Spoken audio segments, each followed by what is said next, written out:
guys, so it's Keoshia, I'm back for another video. So today we're going to talk about the best ways to carry money when you're going overseas or on an international trip. And some of these tips and tricks you can use even when you're traveling within your normal country. So if you're from the United States, Asia, Europe, whatever the case may be, this is how you can carry money in both places. But today I'm going to particularly talk about how you can carry it safely overseas or in a foreign country, because I'm going to Dubai in a couple of days. So I did a lot of research on how to make sure that I keep my money safe, because the worst thing you can do is go in a foreign country and lose all your money in your credit cards or your wallet or whatever the case may be.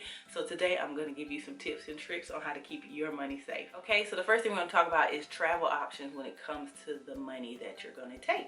So the first thing you can do is you can get the foreign currency. So you can go to your local bank and order whatever kind of foreign money that you need for the country that you're going to. The next thing you can do is prepaid travel cards. So they have like Visas and MasterCards and things like that, where you can load money onto the card and then there is no like international transaction fees or anything like that. This is a great way to secure your money. So if that card is lost, you can log in and turn the card off and report it stolen, and you won't lose your money. Now I don't know if they'll be able to like ship you a new card or anything like that, but at least you won't lose the money that you had on the card with somebody swiping and using it in a foreign country. Another thing is, of course, your credit card and your debit card. That is something you definitely can take with you when you go to a foreign country. But the thing about that is some of those charge you international fees, so you may want to look into maybe getting a credit card that does not have international fees. Most debit cards don't have that option, so I would go more with a credit card that doesn't have international fees.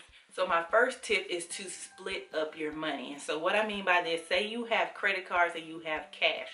Don't put your eggs all in one basket is what I say. So what that means is don't put all of your money items together. So if you have a wallet, maybe you'll put your cash in your wallet and you'll put your credit cards like maybe in your shirt pocket, in your pants pocket. Maybe you have one of those secure pouches that go under your clothes so people can't tell what you're carrying. So make sure you split up your money. So say you lose your wallet, you'll still have your credit card. So say you lose your credit card, you'll still have your wallet with your cash in it. So make sure you're splitting up your money, so if you lose it, you'll be rarely able to have other funds available to use until you can either get more cash or report the credit card stolen. So my next tip is to set up the payments on your smartwatch or your smartphone. So if you guys don't know, there's such thing as Google Pay, Apple Pay, all those type of things where you put your credit card information into the wallet on the phone or on the app, and then you use your smartwatch to make payments. And so it's called a contactless payment. Therefore, a lot of people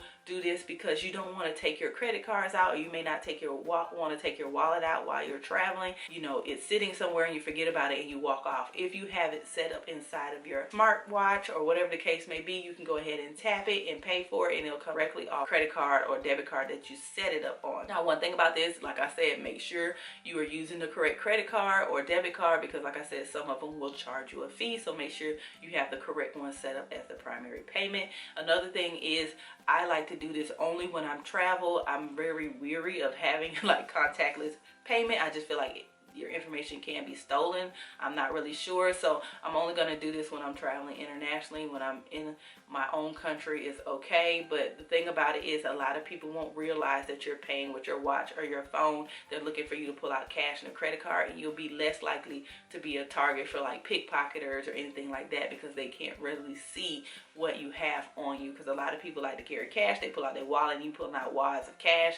That can make people notice what you're doing. Or if you pull out your wallet and have a bunch of credit cards in there and they can see your credit cards, it lets them know what you have on you, and you may become more of a target. So that's why I like to use the wireless payment system. Another side note about that is, make sure that you still have the physical cards on you or cash on you, because not everybody has contactless payment. So you want to make sure you're able to use that method wherever you're going. A lot of the airports have it now, but some of these smaller airports or countries that you're going to may not have that option. Something else to think about. So my next tip is to get creative with the wallet. And what I mean by this is, carry something that does not look like a traditional wallet. So therefore, say that you have a purse and you have a wallet in there, and then say you have a makeup bag or a toiletry bag in there as well. Go ahead and put all your credit cards and your makeup in the toiletry bag. So if somebody goes into your purse, they're going to steal your traditional wallet because that's where they think you're keeping your money. But in reality, you have it somewhere else within your purse and something that they wouldn't think to take. So in your regular wallet, you can have like decoy stuff like receipts and fake cards or whatever, just to throw the person off, and they look inside, they're like, oh, she got all this, so yeah, I could probably take this, that, and the other. So that is one way to make sure you can deter thieves and things like that, is to use a decoy wallet. Also think of non-traditional places to put your cash. You can put your cash in a water bottle as long as it's not clear. You could carry the water bottle around with you that they don't even know that it has cash in there. They think you're drinking water and it's just your water bottle. So just think of the non-traditional ways that you can carry your money, and therefore when a thief comes, like I said, if they see the wallet, they'll take the wallet, but you don't necessarily use that wallet as a wallet while you're traveling. So think of some non-traditional ways to carry your money. My next tip is wear a money belt. I have talked about this in my previous video. So it's just a really thin belt that you put under your clothes, and it lays super flat, and nobody would ever know that you had on like a, I guess you could call it a fanny pack, but it's like a slimmer version of a fanny pack, and it goes under your clothes, and you can walk around willy-dilly and nobody would ever know that you have money carrying on you. They wouldn't know that you have your credit cards and your cash, and sometimes you can even fit your cell phone in there if you take it out of the case and it's slim enough. They won't even know that you have that stuff under your clothes. So that is another thing that you can use to help secure your money. So next, you could use a hidden pocket. So you could have, you know, buy special clothes that have hidden pockets. They have belts, they have shirts, they have jackets, they have pants, they have hidden pockets that are on the inside of any of those items. So where you're walking around, people may see like your front and back pockets, but they don't know there's a pocket on the inside of your pants. Well, same with your jacket. You can have, you know, pockets on your jacket on the outside, but when you open the jacket up on the inside, there may be an inside pockets where you can hide your money.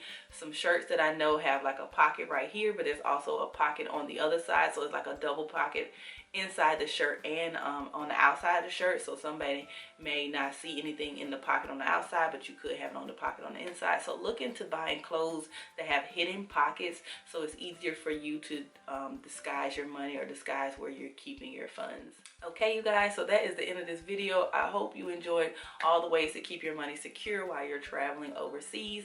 If you like this video, please give it a thumbs up. Make sure you guys subscribe, and I'll see you in the next video. Bye.